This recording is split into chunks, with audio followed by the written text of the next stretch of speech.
इसका एक एग्ज़ाम्पल लेती हूँ मैं, अगर कि जैसे एक कंपनी है वो एक इंटरमीडिएटरी को हायर करती है और उसको लो कॉस्ट पे, तो वो क्या करती है, इंटरमीडिएटरी को उसे सेल करती है एट लो कॉस्ट, और फिर वो इंटरमीडिएटरी उसे हाई कॉस्ट पे जनरल पब्लिक को सेल करता है, और जो उसका जो एक्चुअल कॉस्ट होता है उससे बढ़ा के जब सेल करता है तो उसके बीच का जो डिफरेंस होता है वही उसका प्रॉफिट होता है। किसका? एक इंटरमीडिएटरी का। ठीक है। So basically offer for sale बड़े ईजी है कि आप जो है इंटरमीडिएटरी को सस्ते में बेचो, फिर वो अपना प्रॉफिट उसमें ही कमा लेगा। इसी को तो ब्रोकर बोलते हैं। अच्छा, थर्ड है आपका प्राइवेट प्लेसमेंट। इसका मैं लेट मी एक्सप्लेन दिस कि securities are sold by the company to intermediary at fix price. जैसे कि आप पता, मैंने क्या किया, इंटरमीडिएटरी को एक फिक्स प्राइस 70 रुपीज़ में सेल किया, एंड सेकेंड स्टेप इंटरमीडिएटरी, जो सेकेंड स्टेप का जो इंटरमीडिएटरी होता है वो उसको सिक्योरिटी को सेल करेगा to selected clients. Private placement का मतलब ये होता है एक सेलेक्टेड क्लाइंट्स को ही आप इसे सेल करोगे। ठीक है। तो और उसके बाद तो not to general public at high price. जैसे आपने किसी सेलेक्टेड क्लाइंट को क्या किया, आपने उसे सेल कर दिया, और वो क्या कर रहा है, हाई कॉस्ट पे कर रहे हो, आप जनरल पब्लिक को उसमें इन्वॉल्व नहीं कर रहे हो। तो प्राइवेट प्लेसमेंट आप प्राइवेट वर्ड से समझ जाइए कि बेसिकली आपके क्लाइंट्स जो होंगे सेलेक्टेड होंगे। ठीक है। बेसिकली ये क्या होता है, ये UTI, LIC एंड जनरल, ठीक है, इंश्योरेंस वगैरह होता है, ये सब इसके एग्जांपल्स हैं। और it is a cost saving method as company save from expenses of intermediary fees. जैसे सपोज अगर इंटरमीडिएटरी आपको जनरल पब्लिक को सेल करेंगे तो इंटरमीडिएटरी का अपना कुछ कॉस्ट होता है। ठीक है। लेकिन अगर आप उसे अपने ही क्लाइंट को, अपने ही पुराने क्लाइंट को जो आपके पास पहले भी आ चुके थे, आपने सोचा इस बार भी सिर्फ उन्हीं को सेल करते हो, तो आपके जो ब्रोकर का पैसा वो तो बचा ना। आपको किसी को सस्ते दाम पे पहले बेचना ही नहीं, आप खुद डायरेक्टली कर सकते हो। उसी को बोलते हैं प्राइवेट प्लेसमेंट। ओके। और मैनेजर फीस से आप बच सकोगे, आप इंटरमीडिएटरी की फ़ीस से बच सकोगे, एजेंट के कमीशन से बचेंगे। ठीक है। Listing company name in the stock exchange etcetera. So basically ये भी एक सिंपल था टॉपिक। फोर्थ आप देखोगे टॉपिक है विच इज़ आपका right issue for existing companies, या फिर आप लोग बोलिए राइट्स इशू। ओके। देखिए राइट इशू का मतलब क्या होता है, this is issue of new share to existing shareholders. यानी कि आप जो पहले ही आपके जो कुछ बचे कुछ शेयर होल्डर्स हैं उनको अगर आप शेयर को इशू करते हो, जैसे it is called the right issue. इसे राइट इशू क्यों बोलते हैं पता है क्यों? Because it is a pre exemptive right of share holders, कि शेयर होल्डर का ये राइट है that the company must offer them newly issue share before to the outsiders. जैसे एग्जांपल लेती हूँ मैं कि अगर मैं आपकी कंपनी में काम करती हूँ और आपकी कंपनी क्या करती है, शेयर को इशू करती है, तो मेरा क्या राइट है एज अ शेयर होल्डर आपकी कंपनी का? मेरा ये राइट है कि आप जनरल पब्लिक को ऑफर करने से पहले जो आपके शेयर्स हैं उसका कुछ हिस्सा हमें भी प्रोवाइड करो, क्योंकि मैं आपकी कंपनी में एज अ वर्कर हूँ, सॉरी वर्कर नहीं शेयर होल्डर हूँ, तो मेरा पहला राइट बनता है। दैट इज़ वाई इसका नाम है राइट इशू। इसका नाम समझ में आ गया होगा। आप देखिए, each shareholder has right to subscribe new share in the proportion of share he had already hold. Stock exchange does not allow existing companies to go for new issue without giving pre-existing right to shareholders, because if new share is directly issued to the new subscriber then existing shareholder not lose their share in the capital. जैसे कि मैंने आपको बताया कि मेरा ये अधिकार है, और स्टॉक एक्सचेंज भी यही कहती है कि आप किसी भी को भी डायरेक्टली जनरल पब्लिक को नहीं कर सकते, क्योंकि शेयर होल्डर के आप राइट्स को नहीं ख़त्म कर सकते, बिकॉज वो उनके खुद के राइट्स हैं जो कि आपको करना ही पड़ता है। जैसे एग्जांपल लेती हूँ कि कंपनी है चिंटू लिमिटेड कंपनी, वो उसके कुछ शेयर होल्डर्स हैं। ठीक है। एक शेयर होल्डर्स है, उसमें उसका नाम है मिंकू। मिंकू एक शेयर होल्डर है। तो जो XYZ चिंटू लिमिटेड कंपनी है, ठीक है, चिंटू लिमिटेड कंपनी ने जब जनरल पब्लिक को ऑफ़र करना चाहा लेकिन वो नहीं कर पाए, क्यों? क्योंकि उससे पहले ही उसे शेयर होल्डर्स को देना था। ठीक है। वही एग्जांपल हो गया चिंटू मिंकू, समझ जाइए आप लोग। फिफ्थ लिखा मैंने IPO। IPO का एग्जांपल मैंने ऑफर थ्रू प्रोस्पेक्टस में भी दिया था। ठीक है। लेकिन IPO का मतलब होता है इलेक्ट्रॉनिक इनिशियल पब्लिक ऑफरिंग। ये जो कंपनी होती है ना, company has to appoint registered broker for purpose of accepting. जैसे आपने बोला कि अगर आपकी कंपनी ऑनलाइन, अब तो ऑनलाइन ही होता है, तो कंपनी क्या करती है, एक रजिस्टर्ड ब्रोकर को जो सेबी रजिस्टर्ड होते हैं, ठीक है, उनको क्या करता है, अपॉइंट करता है एंड प्लेस करता है ऑर्डर को। The company issue securities has apply for listing of its security on any exchange either than exchange it is offered its security earlier.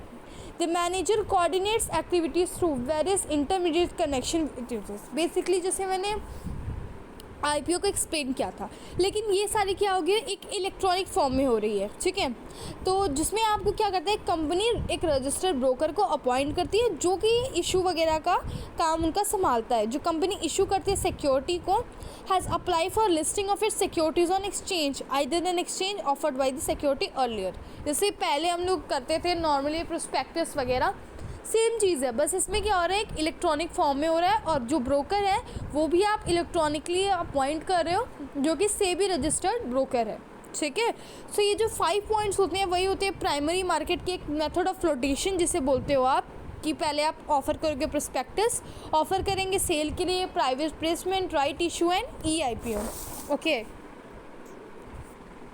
Now moving to another topic which is called secondary market. Secondary market क्या होता है, अब आप देखिए, market for sale and purchase of previously issued और second hand security.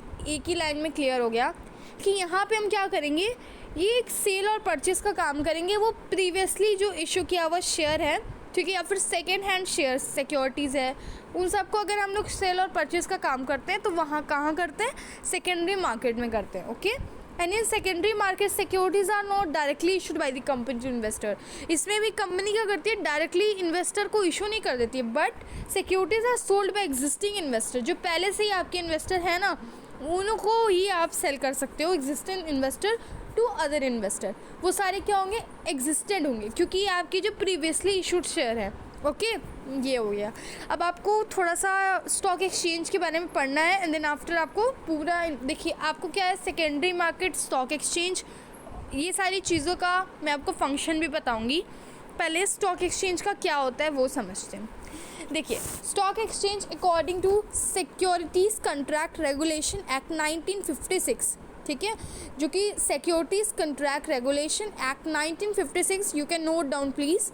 Stock exchange mean any body of individual, whether incorporated or not, constituted for the purpose of assisting, ठीक है, regulating, controlling the business of buying and selling or dealing in securities। आपने note कर लिया होगा, अगर नहीं तो आप रिप्ले करो, या मैं एक और बार बोलती हूँ कि सिक्योरिटीज़ कंट्रैक्ट रेगुलेशन एक्ट 1956 कहता है कि स्टॉक एक्सचेंज का मतलब होता है कोई भी body, individual body, weather incorporated और नॉट इनकॉर्पोरेटेड है, नहीं है, constituted for the purpose of assisting regulating, यानी इसका पर्पस क्या है, रेगुलेट करना, कंट्रोल करना business of buying and selling of securities. Okay, simple शब्दों में कि ये जो बाइंग और सेलिंग ऑफ सिक्योरिटीज़ होती है उसको कंट्रोल करती है, रेगुलेट करती है, ठीक है। देखिए, आप फंक्शंस ऑफ स्टॉक एक्सचेंज और सेकेंडरी मार्केट आप बोलें तो लेट मी सी। ओके, तो आप अब देखेंगे कि फंक्शंस ऑफ स्टॉक एक्सचेंज का पहला फंक्शन होता है, it is an economic barometer. अच्छा भाई, क्या होता है, the stock exchange is reliable barometer to measure the economic condition of a country. यानी जो स्टॉक एक्सचेंज है वो क्या मेज़र करता है, इकोनॉमिक कंडीशन, कंट्री का इकोनॉमिक कंडीशन कैसा है। Every major change in the country and the economy is reflected by the price of the share. यानी कोई भी आपके प्राइस में रिफ्लेक्टिव, मतलब रिफ्लेक्शन हो रही है, अप हो रहा है, डाउन हो रहा है, तो वो इकोनॉमी को भी रिफ्लेक्ट करता है कि आपकी इकोनॉमी कैसी है, बढ़ रही है, फिर घट रही है, ठीक है। अगर शेयर का प्राइस बढ़ रहा है तो इकोनॉमी भी अच्छी खासी आपकी ग्रो कर रही है, लेकिन शेयर का प्राइस घट रहा है, दैट मीन्स इकोनॉमी जो है ना अच्छी कंडीशन में नहीं है। Okay, so every major change in the country was reflected by the price of the share, and the rise or fall in share price is dedicated boom or recession period। जैसे price of the share increasing तो economy कैसा है, boom period चल रहा है, लेकिन price of the share is decreasing तो price जो मतलब जो इकोनॉमी है उसका जो साइकिल है वो रिसेशन में चल रहा है। ओके, यानी सही नहीं चल रहा है, बैकवर्ड जा रही है। स्टॉक एक्सचेंज को दूसरे नाम से बुलाते हैं द पल्स ऑफ इकोनॉमी और इकोनॉमिक मिरर। तो आप बोलेंगे what is an another name of stock exchange, तो पल्स ऑफ इकोनॉमी और इकोनॉमिक मिरर। जो कि रिफ्लेक्ट करता है इकोनॉमी की कंडीशन को, ठीक है। सेकेंड होता है प्राइसिंग ऑफ द सिक्योरिटीज़, ठीक है। हमें क्या पता चलेगा, I got to know about the price of the securities through stock exchange, क्योंकि स्टॉक एक्सचेंज मुझे बताएगी अगर डिमांड ज़्यादा है सप्लाई से तो प्राइस स्टॉक का इंक्रीज़ होगा, और अगर सप्लाई ज़्यादा है डिमांड से तो प्राइस ऑफ द शेयर्स या फिर सिक्योरिटी डिक्रीज़ होंगे। तो pricing of the security is also determined by the stock exchange, और इसके जो मेन फैक्टर्स होते हैं वो डिमांड एंड सप्लाई होते हैं, ओके। थर्ड होता है सेफ्टी ऑफ ट्रांजैक्शन, यानी कि in stock exchange only listed securities are traded and stock exchange authorities include company name in trade list only after verifying sound of the company, okay. Soundness of the company क्या होते हैं बताओ आप। अच्छा, आपने नाम सुना होगा ब्लू चिप कंपनी का। ब्लू चिप, अगर आपसे कोई पूछे कि भाई आप बताओ कि ब्लू चिप कंपनी क्या होती है, तो आप बोलोगे फाइनेंशियली स्ट्रॉन्ग कंपनी को ब्लू चिप कंपनी बोलते हैं, फाइनेंशियली साउंड कंपनी, कि भाई उसका फाइनेंशियल स्टेटस इतना तगड़ा है, इतना पैसे वाला है, उसका बैकग्राउंड इतना स्ट्रॉन्ग है मनी वाला, उसको हम ब्लू चिप कंपनी बोलते हैं। अब मैं आपको आगे एक्सप्लेन कर सकती हूँ, ठीक है। स्टॉक एक्सचेंज में only listed securities are traded, यानी कि अगर आपने कुछ सिक्योरिटीज़ को लिस्टेड है आपके पास, वही सिक्योरिटी ट्रेड होंगी। और स्टॉक एक्सचेंज के जो अथॉरिटीज़ होते हैं, जैसे इंक्लूड करते हैं company name in trade list only after verifying the soundness, एक ही शर्त पे वो ट्रेड होगा। जैसे सपोज आपकी कंपनी भूखी नंगी कंपनी है, ठीक है मैं भी ना क्या एग्जांपल ले रही हूँ, पर ठीक है, एक्सप्लेन करने के लिए कुछ भी चलता है। तो आपकी कंपनी क्या है, भूखी है एकदम, क्योंकि उसके पास पैसे वैसे है नहीं। तो अगर आपकी कंपनी फाइनेंशियली एकदम डाउन है और वो चाहे कि हम शेयर इशू करते हैं, फिर क्या करेंगे, जैसे ही पैसा मेरे पास आएगा फिर मैं तो फुर हो जाऊँगा, है ना। मैं वो कौन थे जो भाग गए थे सारा पैसा लेके, मेरे को नाम नहीं याद आ रहा, छोड़ो उस टॉपिक पे नहीं जाते हैं।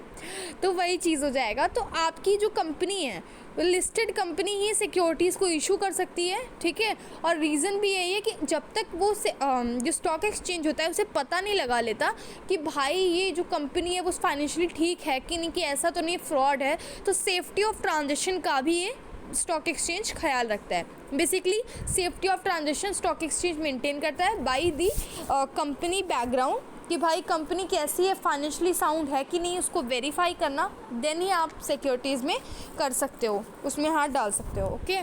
क्या भाई आप भी घुस सकते हो कि हम भी इशू करेंगे, वही वाली चीज़ें हैं। फोर्थ है कंट्रीब्यूट टू इकोनॉमिक ग्रोथ। जैसे आप दिखाइए सिक्योरिटीज़ में लिक्विडिटी होती है, आपको पता है, जो कि पहला पॉइंट है एनसीईआरटी का, providing liquidity and marketability to the existing securities. तो देखिए in stock exchange securities of various companies are brought and sold. Stock exchange में डिफरेंट डिफरेंट कंपनीज़ की जो सिक्योरिटी होती हैं वो परचेज एंड सेल किया जाता है। द पर्पज़ ऑफ डिसइन्वेस्टमेंट, इसको पता है क्या बोलते हैं, ये एक डिसइन्वेस्टमेंट का प्रोसेस है एंड री इन्वेस्टमेंट का प्रोसेस है, कि आप सेल कर रहे हो या फिर परचेज, सेल कर रहे हो तो डिसइन्वेस्टमेंट, और परचेज कर रहे हो तो reinvestment. Help in to investment which help to invest the most productive investment proposal and this lead to capital. जैसे आप सपोज दैट डिसइन्वेस्टमेंट कर रहे हो तो गलत चीज़ है, फिर मतलब गलत क्या है, प्रॉब्लम होगी तो डिसइन्वेस्टमेंट करनी ही पड़ती है। लेकिन अगर आप री इन्वेस्टमेंट कर रहे हो तो कैपिटल फॉर्मेशन कर रहे हैं, आप इकोनॉमिक ग्रोथ को बढ़ावा दे रहे हैं। तो दैट इज़ वाई मैंने इकोनॉमिक बैरोमीटर में ही एक्सप्लेन किया कि ये क्या रिफ्लेक्ट करता है इकोनॉमिक ग्रोथ को। तो अगर आप डिसइन्वेस्टमेंट कर रहे हो यानी इकोनॉमिक ग्रोथ कम हो रही है, कैपिटल फॉर्मेशन नहीं हो रहा, लेकिन आप री इन्वेस्टमेंट करते हो तो कैपिटल फॉर्मेशन हो रहा है। वही चीज़ यहाँ पे फोर्थ पॉइंट है। फिफ्थ पॉइंट है प्रोवाइड लिक्विडिटी एंड मार्केटेबिलिटी, जो कि फर्स्ट पॉइंट है एनसीईआरटी का, okay. So then six point है आपका स्प्रेडिंग ऑफ इक्विटी कल्ट। अच्छा, व्हाट इज़ दिस? बेसिकली जो स्टॉक एक्सचेंज क्या होता है वो इनकरेज करता है पीपल को तो invest in ownership securities by regulations, new share, better trading practices and try educating public about investment. जैसे आपने सुना होगा कि मैं मान लो नई नवेली हूँ, मुझे स्टॉक एक्सचेंज के बारे में ज़्यादा पता नहीं है, तो मैं क्या हूँ, पागलों की तरह बस खरीदी जा रही हूँ शेयर। उसके बाद पता चल रहा है शेयर का प्राइस जब मैंने ख़रीदा था वो 100 था, अब जो है इतना भारी नुकसान हो गया 20 हो गया। तो मैं तो स्टूपिड हूँ ना फिर, क्योंकि मैंने ऐसे ही ख़रीद लिया। लेकिन आपके पास अगर इन्फॉर्मेशन होगी, जो स्टॉक एक्सचेंज होती है वो आपको पता है क्या करती है, वो आपको एजुकेट करती है अबाउट एवरीथिंग कि आप कहाँ इन्वेस्ट करो, कहाँ नहीं, प्रॉफिट लॉस को देख के इन्वेस्ट करो। तो ये एक इनकरेज करती है पीपल को to purchase of securities due to good safety by the stock exchange. वो क्या करती है, आपको एजुकेट भी करती है। Spring equity cult, that means आपको क्या करती है, रेगुलेट करती है, न्यू इशू को बताती है, बेटर ट्रेडिंग प्रैक्टिसेस करती है और एजुकेट भी करती है इन्वेस्टर्स को फ्रॉम दी गुड इन्वेस्टमेंट, ठीक है, ताकि आप किसी गलत चीज़ों में ना फंसे। ओके, 7th पॉइंट है हमारा प्रोवाइडिंग स्कोप फॉर स्पेकुलेशन। अच्छा, व्हाट इज दिस? तो basically to ensure liquidity and demand of supply of securities, the stock exchange permit healthy speculations of securities। जैसे आप देखें प्रोवाइडिंग जैसे लिक्विडिटी को इंश्योर करने के लिए, the demand and supply of सब securities, the stock exchange permit healthy speculation of security. जैसे जो स्टॉक एक्सचेंज होती है वो क्या करते हैं, फोरकास्ट करता है of loss and profit by speculation of market rate. तो जो स्टॉक एक्सचेंज होगा वो मार्केट की कंडीशन को पहले देखेगा, देन वो पहले ही बता देगा कि देखिए मार्केट में क्या हो रहा है, हैवी लॉस चल रहा है या फिर अच्छी खासी प्रॉफिट है, तो आप अपने इन्वेस्टमेंट को कर सकते हैं।